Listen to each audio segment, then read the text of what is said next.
One of the longest running program of the Foundation for Universal Responsibility of His Holiness the Dalai Lama is the Gurukul program.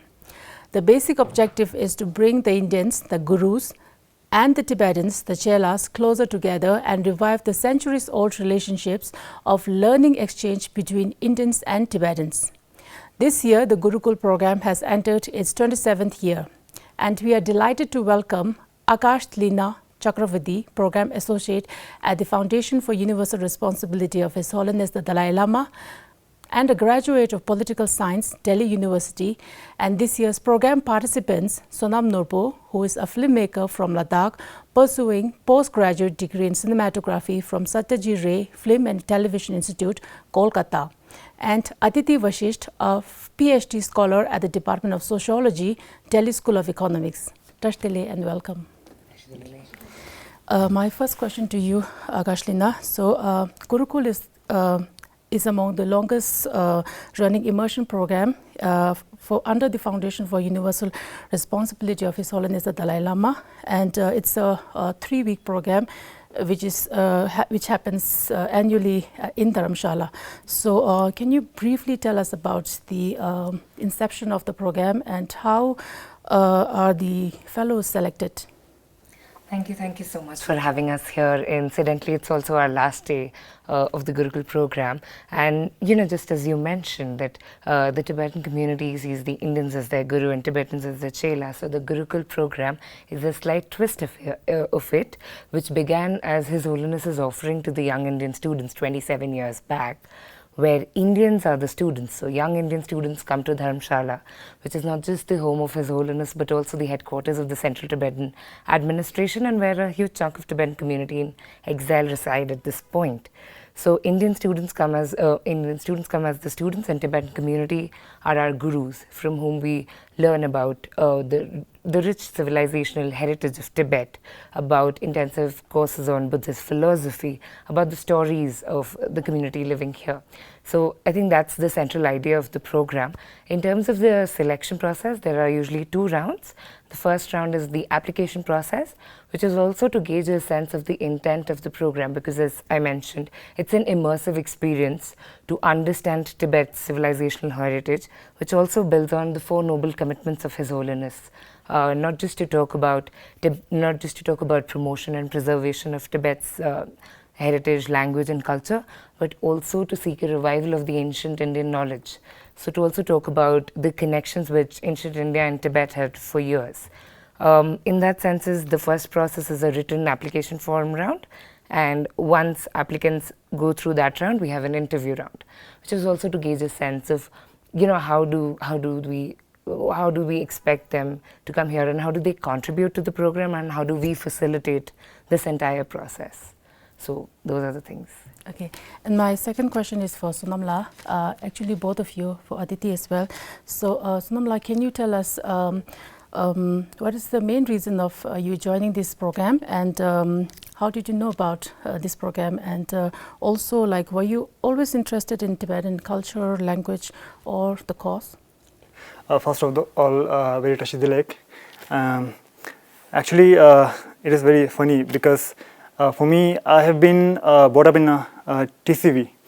So from my nursery to class 10th, I was in TCV. So I was very familiar with everything about Tibet, Tibetan language, culture, everything. But somehow after class 10th, I left TCV and I pursued my education in some other place. And it has been almost 9 years since I have been away from Tibetan society, Tibetan culture, Tibetan language. So somehow recently I realized that I've been almost losing a touch of it. And then I'm aware about the Gurukul program since almost 2-3 years. This time I got an opportunity and also a time to come, and then I'm very happy that I got selected in Gurukul program, and could really explore and really connect again with the lost route, I must say. Okay, and Aditi, you? What about you? So it's an interesting story. I think 1 year back I was going through a very bad phase in my life, and suddenly I found this movie 7 Years in Tibet, and I watched it, and I really enjoyed watching it. Especially there was one scene where there is a Tibetan woman who's talking about Tibetan values, I thought that, oh, it could be an alternative system of living in the world where we are facing so much problems. And after that, I wanted to know more about His Holiness and more about Tibetan Buddhism and Tibetan society. So while looking, going through Google, I found the foundation, and I got to know it through their newsletter that they are having this program, and applied for it. And I'm very fortunate that I came here and I enjoyed every moment of it. And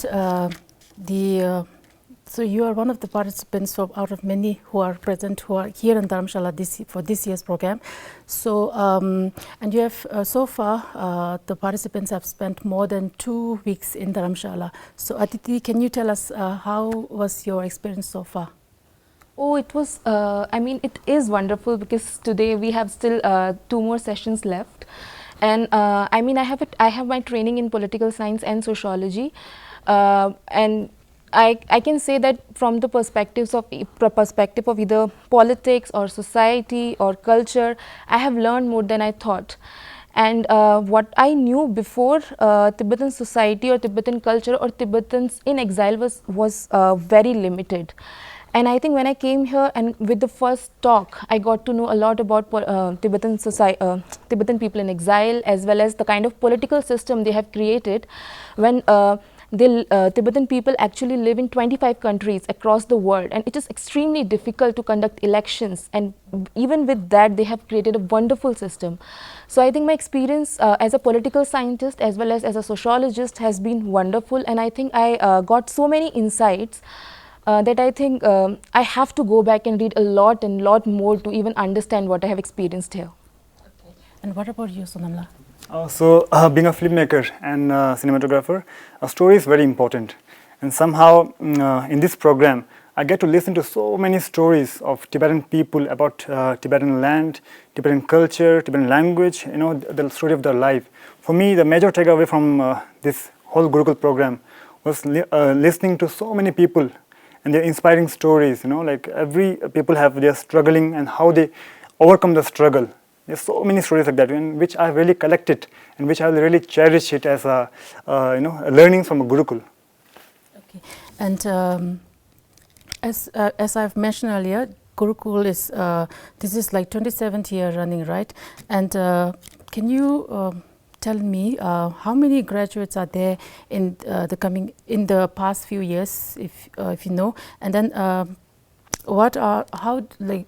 how has been the enrollment of the program influenced the lives of the graduates after this year?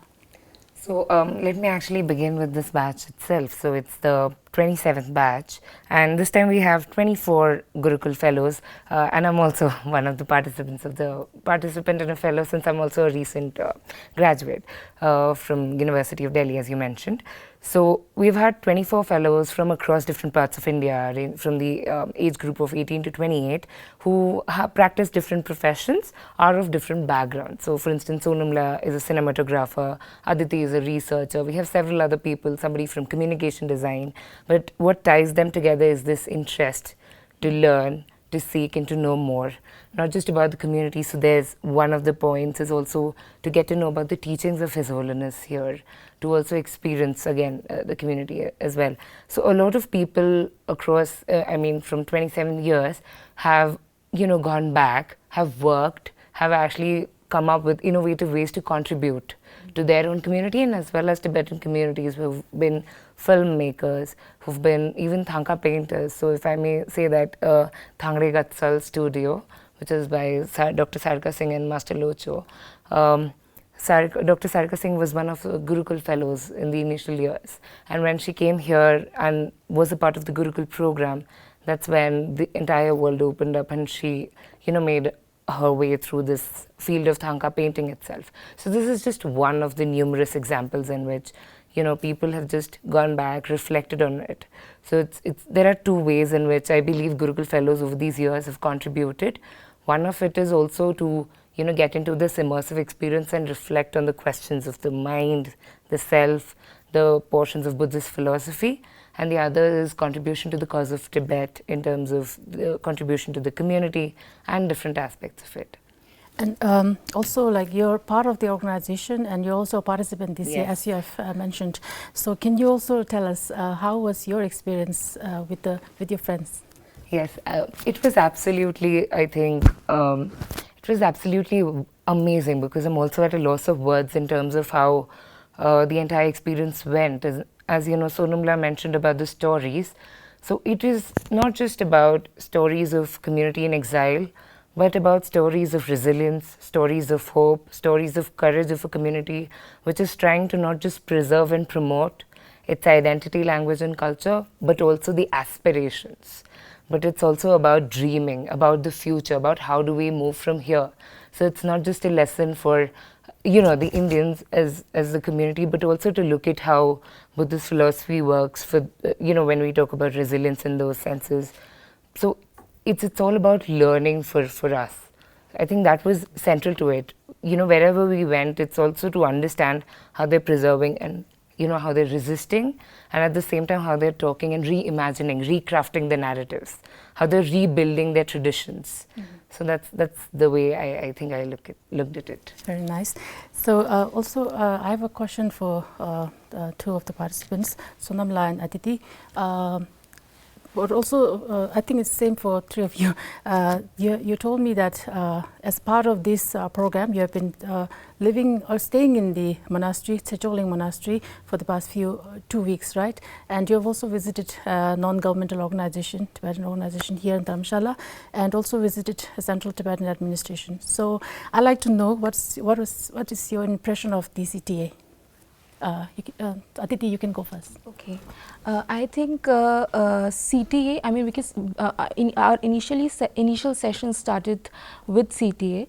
So when we met Sikyongla, I think we got to know a lot that we never knew before. So I think I will just give a small context. So I come from Rajasthan, and before coming here, I did not know that there are Tibetans live outside of Dharamshala. So for me, the understanding of Tibetan politics or Tibetan society or Tibetan in exile were limited to Dharamshala or Majnu Ka Tila in Delhi.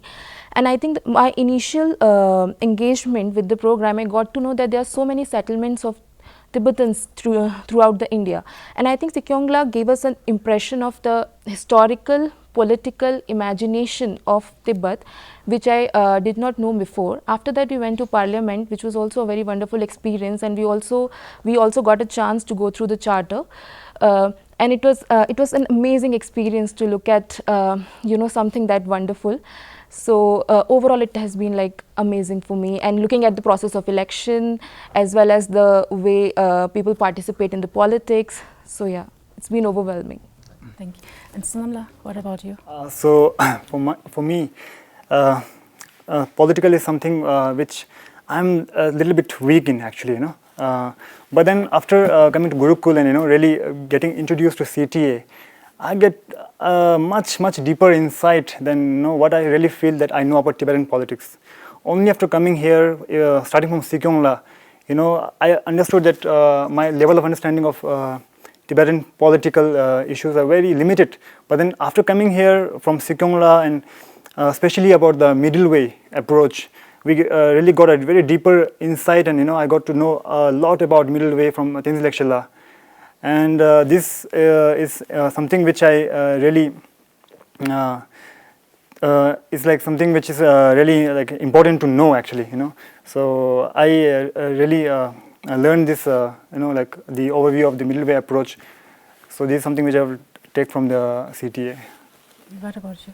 Yeah, so I think as Aditi mentioned, also I'm a political science student. So coming to Central Tibetan Administration was something one really, just being in the premises, just learning about the processes, and especially because we got a chance to interact with these members of parliament, of course. One of the members of parliament, meeting with Sikyongla, meeting with Lekshela, all these sessions were extremely insightful, not just to get a sense of the processes, but what I felt was the imagination and the interesting way in which the entire, not just the charter has been constituted, but even each and every process which works on to just, sustain the communities in exile and to make sure that their needs are taken care of. I think that was something that was very significant, and I think these are lessons as Indian students we take on to, because I also see, I mean, as the foundation also sees, and one of the points which Gurukul also serves is how do young Indian students now contribute to not just Tibetan societies but to their own communities and societies. So I think I'm taking a lot, just learning from the innovative processes and the way the administration itself works back. So going on from the historic approach to the middle way approach to the policies to the way Buddhist philosophy is infused in the way, you know, international relations works. That's absolutely amazing for you know, young students like us to learn from.